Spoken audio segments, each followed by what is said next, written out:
आज ओवैसी साहब भी अब पाटलिपुत्रा की धरती पे पहुंच रहे हैं और तो साथ ही आते हैं ना, दोनों लोग साथ ही आते हैं। हम तो उम्मीद कर रहे हैं कि तीसरी मर्तबा देश के प्रधानमंत्री नरेंद्र मोदी ना बने, इसी के लिए हमारी कोशिश है। अब ये देश तय करेगा। ये सारे परिवारवादी मिलकर प्रधानमंत्री की कुर्सी पर म्यूजिकल चेयर खेलना चाहते हैं।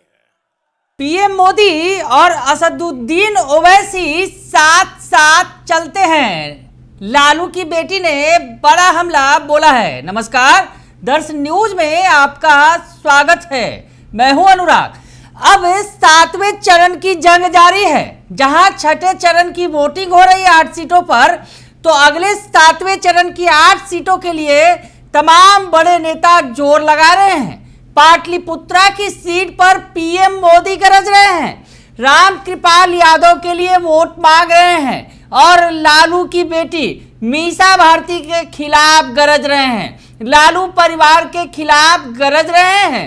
तो दूसरी तरफ पटना पहुंच गए हैं असदुद्दीन ओवैसी। जी हां, ओवैसी भी पाटलिपुत्रा लोकसभा सीट पर चुनावी रैली कर रहे हैं और AIMIM के लिए वोट मांगने पहुंचे हैं। AIMIM कैंडिडेट के लिए फुलवारी शरीफ में कार्यक्रम कर रहे हैं। तो ओवैसी पाटलिपुत्रा सीट पर अपने उम्मीदवार के लिए वोट मांगने पहुंचे हैं, तो दूसरी तरफ पीएम मोदी भी गरज रहे हैं। वैसी स्थिति में लालू की बेटी ने बड़ा हमला बोल दिया है।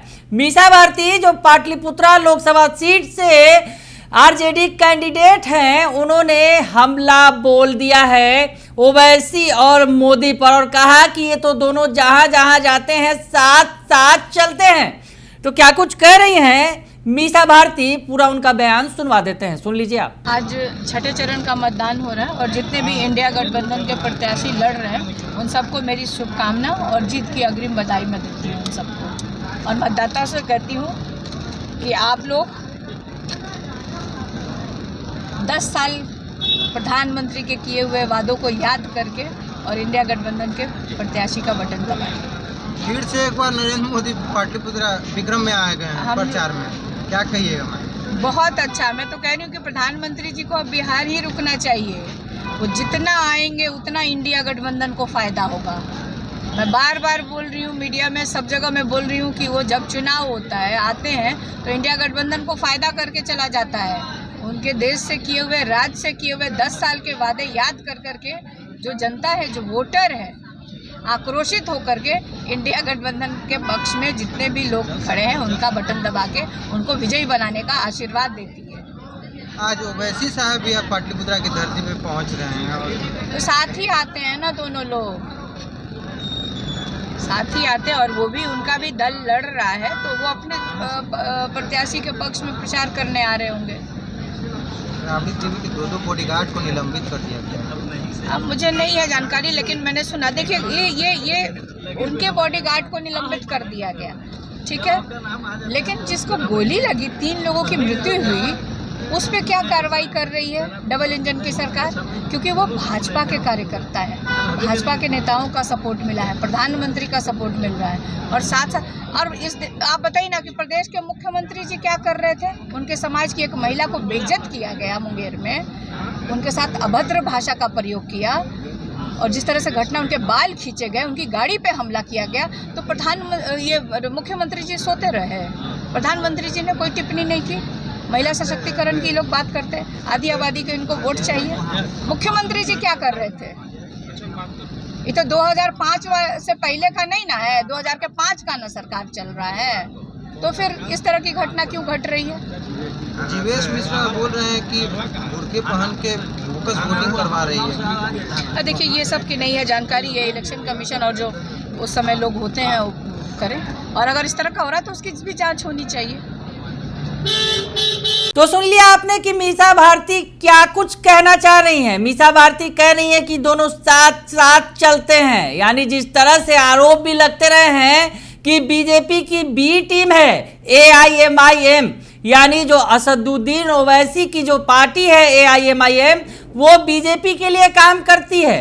बीजेपी के लिए जिस तरह से वो समीकरण को साधने की कोशिश करती है।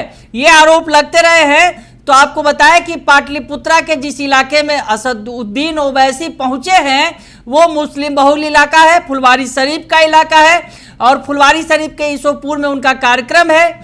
तो ऐसी स्थिति में यहाँ जो है आरजेडी का खेल बिगड़ेगा जैसा कि समझा जा सकता है। तो मीसा भारती ने हमला बोल दिया। हालांकि ओवैसी पहुंचे तो उनसे जब ये पूछा गया सवाल मुस्लिम आरक्षण को लेकर और अमित शाह और पीएम मोदी को लेकर, तो क्या कुछ कहा उन्होंने, ये बयान भी आपको सुनवा देते हैं, सुन लीजिए।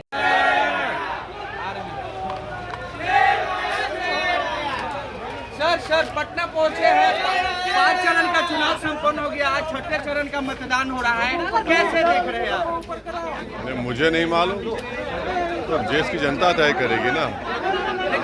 हम तो उम्मीद कर रहे हैं कि तीसरी मर्तबा देश के प्रधानमंत्री नरेंद्र मोदी ना बने, इसी के लिए हमारी कोशिश है। अब ये देश तय करेगा। कल गृह मंत्री ने कहा है कि 400 सीटों से हम लोग को जिताइए, मुस्लिम आरक्षण को रद्द कर दिया। मुस्लिम आरक्षण को रद्द करने के बाद रुकिए ना, तो रुकिए ना, क्या है यार, रुकिए ना। क्या सवाल था आपका? मुस्लिम आरक्षण को रद्द कर दूंगा। गृह मंत्री ने कहा है कि 400 हम लोग सीटों से हम लोग को जिताइए, 400 सीट हमें दीजिए, हम मुस्लिम आरक्षण को रद्द कर देंगे। अमित शाह ने कहा। हाँ, वो तो आरक्षण सबका ही बंद कर देंगे, संविधान को खत्म कर देंगे, ये सब उनका इरादे हैं। और कुछ चलिए बिहार में 40। तो सुन लिया आपने कि क्या कुछ कहा उन्होंने। वो कह रहे हैं कि ओवैसी ने कहा कि तीसरी मर्तबा प्रधानमंत्री बनने से पीएम मोदी को रोकना है। तो उनका कहना है कि तीसरी मर्तबा देश के वो प्रधानमंत्री नहीं बने, इसलिए हम वोट मांग रहे हैं, लोगों के बीच जा रहे हैं। हालांकि जो विपक्ष है वो दूसरा ही आरोप लगाते रहा है। तो ऐसी स्थिति में सियासत बड़ी ही जबरदस्त तेज हो गई है। पीएम मोदी भी हैं आज पाटलिपुत्रा में, असदुद्दीन ओवैसी भी हैं और उधर मीसा भारती भी लगातार रोड शो और जनसंपर्क के जरिए लोगों के बीच पहुंच रही हैं। तो अब जंग जबरदस्त है, आखिरी दौर में है। पटना में 1 तारीख को वोटिंग होगी, बिहार के 8 सीटों पर 1 तारीख को वोट डाले जाएंगे, उसमें पाटलिपुत्रा और पटना साहिब भी है। तो ऐसी स्थिति में अब मामला बिल्कुल दिलचस्प होते चला जा रहा है। बने रहिए दर्श न्यूज के साथ, तमाम खबरों से आपको अपडेट रखेंगे। फिलहाल के लिए इतना ही, धन्यवाद।